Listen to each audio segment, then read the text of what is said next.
What's going on, guys? Car Review Guys here. My name is AJ, and this week we have the 2024 Lexus LC500H. If you're not familiar, H meaning it is the hybrid version. Interrupting the start of this video for like 15 seconds. This is a free giveaway. Absolutely free.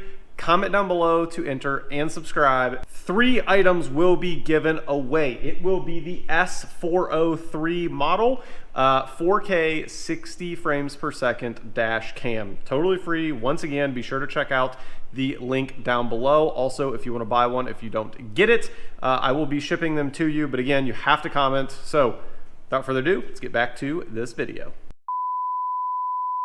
which is a 3.5 liter V6, and this is not the 8-cylinder. I've had the 8-cylinder before on my channel. As you guys know, I'm a supercar owner, and I gotta tell you, this thing really does impress me. We'll get more into that into the video, because at first I was like, I don't know if I'd want a hybrid in this thing, but I gotta tell you, this thing has really changed my opinion, so it's something you may want to consider. Next video is going to be 5 things to love, 5 things to improve. There are a lot, well, I don't want to say a lot. There are many important changes on this 2024, and we're going to go over that as well, versus the 2023. If you want to see the 8-cylinder review, that is also on my channel. Over 21,000 subscribers. Thank each and every one of you. So if you're new to my channel, I'm just going to go through this so you can skip through whatever you want to see. We're going to start with the cinematic. It's 60 seconds or less. Then we're going to go over the exterior stats, figures, stuff I feel you guys would want to know. Then we're going to jump to the interior, talk about some of those things. Then we're going to be taking it on a drive. So without further ado, let's roll.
Hopefully you guys enjoyed that cinematic. Alrighty, let's start with some of the stats and figures while we just slowly walk around the outside.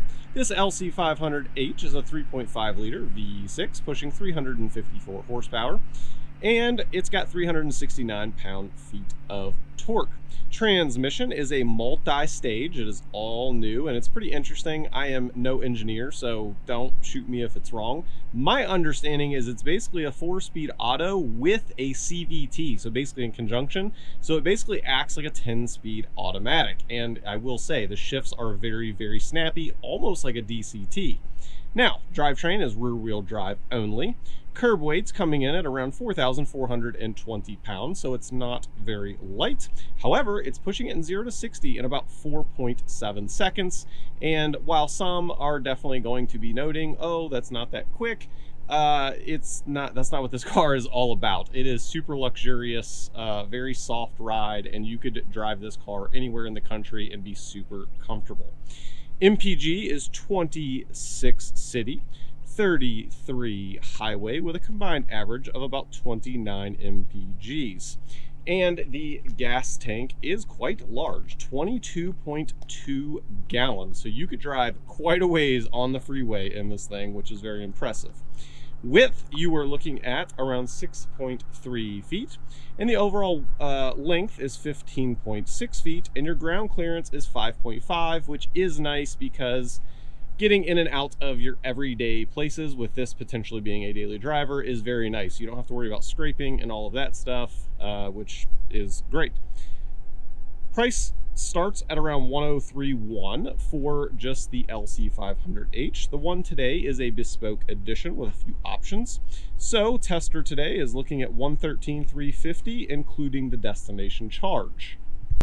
Just while we are here in the rear, let's take a look. So there is a button right here on the right side. If you just press that, that will pop the trunk. You can lift this up, and it is pretty shallow. Like you can see, it only goes a little bit up on my forearm, so it's pretty shallow, not very big. Between the rear seats and this trunk, that is where the battery for the hybrid system will sit. If we pop this open, you can see all of the stuff for roadside, and then here is where the battery is located. And if you were very particular about touching your paint, you're in luck, because there is a little handle right here, and you can pop that down. This does have the speed activated rear wing. So if we come inside very quickly here, let's press this button located right there. Just press that, and up the rear wing goes. Is it anything crazy? Absolutely not. However, does it look cool? Yes, in my opinion at least. Also on this 2024, there is 360 camera. So there's a camera located right there. If we come around over to the side, you can check it out. It is underneath the mirror, and then of course there has to be one on the front as well, which is located right there. And it's nice because you step back even a little ways, you can't see it. It's really blended in quite nice. While we are here in the front, you have the signature Lexus, basically kind of like emblem basically, and it looks pretty nice. Love the grille. There is an option that you can get basically all of the chrome basically blacked out. The tester does not have that today. Triple beam LED headlamps, super bright at night. Also new on the 2024 are 21-inch wheels. Previous years were 20-inch, so they are up 1 inch. In the front, you are looking at 245s, and in the rears, you're looking at 275s. And above the driver's side rear wheel, you will see that is where your gas tank is located. At first, kind of stepping back, the roof just looks black, but there is an option for a carbon fiber roof. You can probably see it in detail there. Sorry, there's a little flare from the sun, but nonetheless, you can definitely see the carbon roof. That is a super nice option. It looks really good, especially when you go to like Cars and Coffee, stuff like that. Just seeing the details, it looks really nice. Now we come in here, there is an option also for carbon fiber door sill. You can see this portion is like a gloss, says Lexus, and then we come over and then it's like a dry carbon. Again, looks really good. Over here on the door, this is like a forged carbon fiber. I don't know if that's real, so don't quote me on that, but it does at least look like it. Has the same thing on the rear trunk lid on the inside, so it looks really nice. If you're new to my channel, I'm 5'9". I test getting in every single vehicle to know whether it's easy or not for everybody. So let's step on in here. Because of the ground clearance being around the 5.5 inch mark, it's not crazy low to the ground, so it's much easier, especially if you're older or have back or leg problems, much easier to get in this versus many other vehicles, including like a C8 Corvette, or it's not really a competitor, but it's a sports car. This is more of a GT car, which a lot of people get confused. And it's very comfortable, and it's very Lexus. And if you watch and are not new to my channel, you know I have very high regards for Lexus's ride quality. Taking a look at the door panel, if you follow this little S, if you will, there is ambient lighting underneath. I don't know if you'll be able to see it or not. It's broad daylight, but nonetheless, it looks really nice at night, especially with these little designs, because it basically creates shadows. It's really cool. You have 3 settings for memory seating. You have little bezels on the window switches. You guys know I'm odd and I love bezels, and they're nice and tight, no wiggle, no jiggle, which definitely expect on a Lexus. They do really good with fit and finish. Taking a look at the steering wheel, the paddle shifters are nice and big. You can see them all the way down here and all the way up, so it is large. Like my hand, you can see there is plenty of space on the paddle shifter, so that's nice. I don't find myself using them a lot, honestly. I just leave it in auto, but it is nice to have them. They feel quality, and they're kind of like a brushed aluminum type of deal. Taking a look further at the steering wheel, over on the right side, you have your cruise control, you have lane centering, and you have adaptive cruise control, which is stop and go traffic, which is nice. Over on the left, you have all of your different menu, call, voice activated, which you can, say whatever you want to the car and it'll do it. Volume, and then over here on the right, seeking your tracks and your different modes. Out in front of us, our tester today does not have heads-up display. However, there is an option for it, so if you want it, you can get it. Taking a look at the knob over here on the right, you have Sport, Sport Plus, Normal, Custom, Comfort, and Eco. So there are a lot of options there. I find myself in Comfort and Normal quite a lot, but I will say Sport Plus is definitely quite impressive compared to the others. The tuning that it basically does whenever you select that is very, very good and noticeable. The only thing that I don't love about being in Sport Plus is it will still activate the hybrid. So like you can see the RPMs are at 0, the car is running. Yes, the tires are like 1 to 2 low, don't worry about that. Nonetheless, it's not running right now, but if I put it in Sport Plus, it'll do the same thing. So you'll be sitting at a light in Sport Plus and it'll still hybrid turn off at times. So I wish in Sport Plus that left the motor running at all times, but it does not. So that would be my only change on all of the tuning for the different modes, if you will. Other than that, they are really, really good. If you guys watched my first LC500 video, you will probably note that I wish there was a button for some of the items, and look at this, they added one button. And at first you're like, well, what the heck is one button going to do for your heated and cooled seats? But if we press that button, you will see it pops up, and now I can select right on the screen as to what I want it. You can select it to auto as well, totally up to you, but it is a quick access button. That's super nice. You have your volume right there. You have seek, track, tune, so you got little scroll wheels, toggles. Nice to have, subtle, but it is there. You can hit the 360 camera, and it is a nice high quality now. Keep in mind, you're looking camera through camera, in person, just looking at it. Way more updated than what Toyota Lexus as a brand used to have, so they've done a great job there. And now you don't have to worry about hitting your front bumper on anything, having the 360 view. It's very, very nice. Also new for the 2024 is this screen, which is a 12.3-inch touchscreen. Previously, you had like a little like trackpad type of thing, and then you had to, it wasn't a touchscreen, and it just wasn't great. It was okay, but this is so much better. You can touch it. It's just like any other Toyota Lexus. It's very responsive, and you can go through and you can customize obviously various things with your vehicle.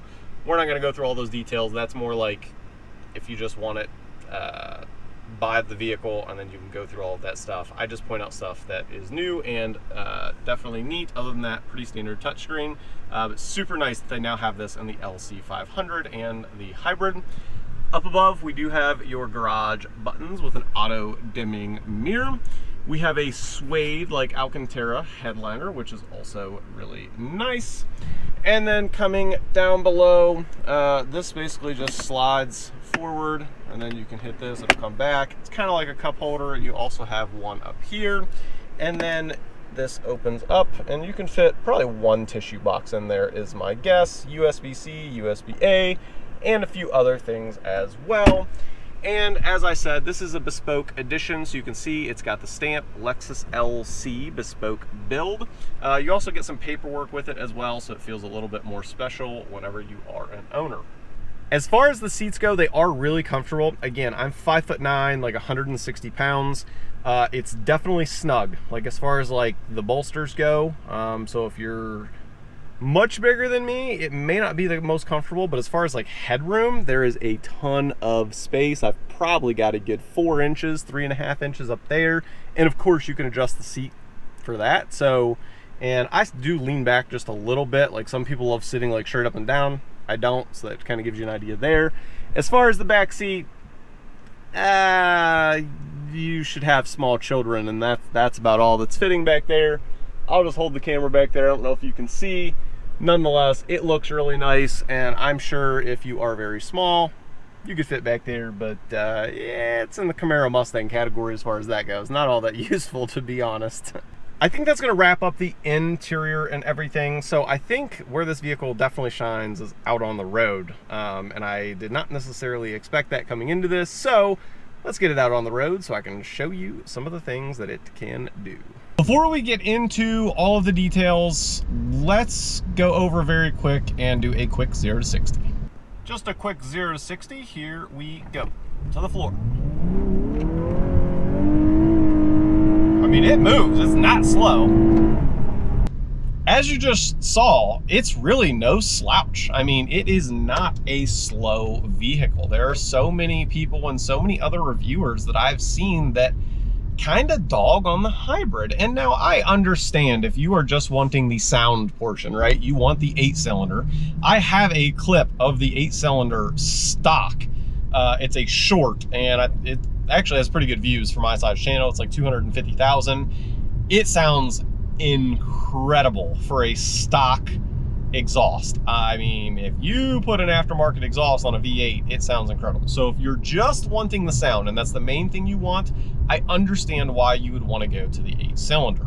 However, if you're looking for something that looks the same, which this car looks incredible in my opinion, and you're looking for, right, let's say a road trip car that gets really good gas mileage, right, like 33 on the highway, and it's still super comfortable, this is definitely a vehicle that you would potentially want. Also a daily driver. Like if you're just gonna daily drive it, like you could absolutely, this car is very daily drivable.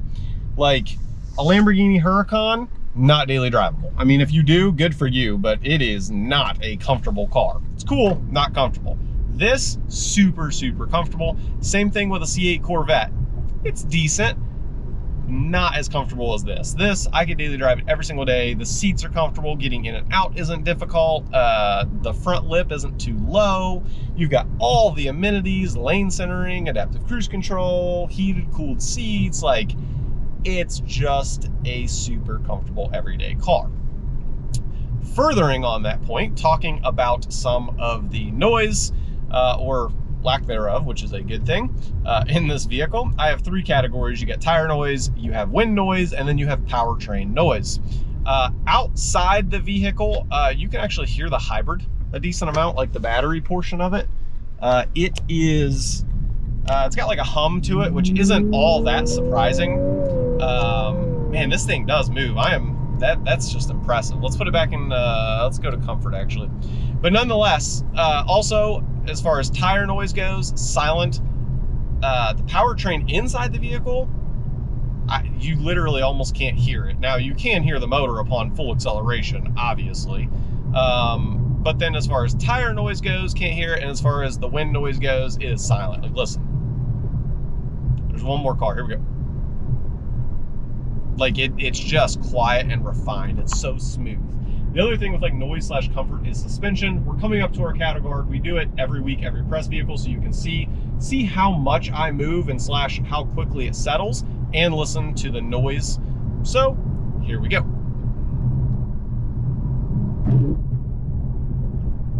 Like, that is insanity. You got to remember, this is a sports car. It's a GT series, right? But the way that absorbs is almost like any other Lexus. Like, that is so incredible. But then if you put it in Sport Plus, it's pretty rigid and you can absolutely feel everything. As far as noise goes, that was very, very quiet. And again, I don't change any of the audio or anything. So feel free to go to other reviews and watch some of the other vehicles. You're gonna hear a difference between them. So super impressive for a car that looks like this, feels like this, and then somehow you can get it as comfortable as this. Let's touch on blind spots very quickly. Over to our left, there's a little bit of a blind spot. Not as bad as my Camaro that I do have, but there is a little bit of one. And over to our right, again, definitely some blind spots over there. So something to keep in mind. There is blind spot monitoring on this vehicle as well, but I have to show you guys a very quick product that will not only watch some of your blind spots, and it has some AI and some different things depending on the model that you buy, but also a dash cam, which is super important to have. You don't ever want to need it, Wow, that was horrible. Nonetheless, let me show you guys some of that very quickly. On top of the blind spot monitoring, the T400 Plus also has front and rear collision warning, lane departure warning, front pedestrian warning, once again, blind spot monitoring, stop and go, and virtual bumper. It has the rear camera and the front 4K AI camera. So, as stated, definitely a good product. Even if it does, having a dash camera is super important. You want to definitely, even if you don't have cars like these, you want to be able to protect yourself in case anything were to ever happen. And these products are really good. They can be found by the link below and or also in retailers like Costco. Back to the video. Okay, and again, it is a giveaway. So I'm giving away 3 of them for free. Absolutely free, no cost to you. I will pay for the shipping and I will send it to you. The company really believes in their product, and I will say it is a pretty good product, if I do say so myself. I am not paid. They have not paid me for it. They sent me the product for free, but I will always be honest with you guys and tell you when I am being paid for what I am saying. Not the case. Same thing with this vehicle. I'm not paid. They provided me the vehicle for the week, but I can say whatever I want. So keep that in mind. And again, just subscribe. That automatically enters you to win. Also, be sure to follow me on Instagram. That way I can hopefully DM you there, / I will respond to your comment. You have to comment in order to enter as well. So again, comment and be sure to subscribe. Those are the main 2 things, and that's it. Other than that, it is absolutely free. Pretty nice. You could win over a $150 product absolutely free. Back to the car, we are going to test the acceleration once again. Like, let's say we just needed to pass somebody very quickly. I'm just going to put it in Sport Plus again. It's actually in hybrid only. Put it to the floor. Like, it absolutely gets down in Sport Plus. Like, the low end torque and stuff from the hybrid is rather impressive. You do not feel that in the 8-cylinder. I can tell you that right now. High end, this thing does fall on its face a little bit, but on the V8, it definitely, you can feel it still kind of climbing. So kind of the differences to those. I do wish this came in an all-wheel drive. If this hybrid came in an all-wheel drive, ooh, oh, that would be insane. Let's do a little bit of an S-turn here. See how the brakes feel coming into it. Nice smooth shifts on the brakes, on the brakes, on the brakes, in the turn, coming around. Oh, it's got a lot of G-forces coming in, braking hard again. It's not gonna look impressive on camera. I know it's not, it never does. Oh my goodness, and then we come out of it and then we floor it again. And this thing is so planted, like not only in the turns with the suspension, but also with how good the brakes are and the rear wheel drive. Like, it does not brake like that. The traction control system in this, one of the best I've ever seen. It is unbelievable. I think that's pretty much going to wrap up this video. Again, if you are looking for a GT, basically sports car, this is for sure the top of my list. I mean, again, the powertrain comes down to you. It's out there, right? You can get the 8-cylinder or you can get the hybrid. This definitely is more torquey on the low end. The V8 has the sound and the upper end. But as far as comfort, they're both there. They're so refined. And the 2024 with all of the new features, super, super nice. Again, over 21,000 subscribers. Thank each and every one of you. Next video, 5 things to love, 5 things to improve, and hopefully you guys enjoyed. And as always, I'll catch you guys on the next one. Peace.